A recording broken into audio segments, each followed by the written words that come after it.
நாங்க வந்து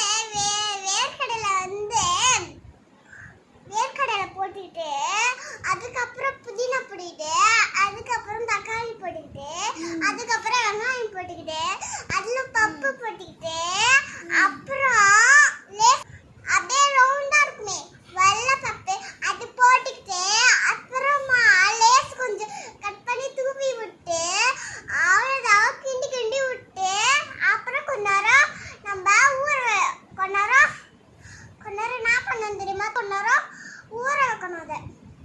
அப்புறமா சாக்ஸ் ரெடி ஆயிடும். அப்புறம் ஸ்பூன்ல எடுத்து பசங்களுக்கு குடிக்கிறோம்.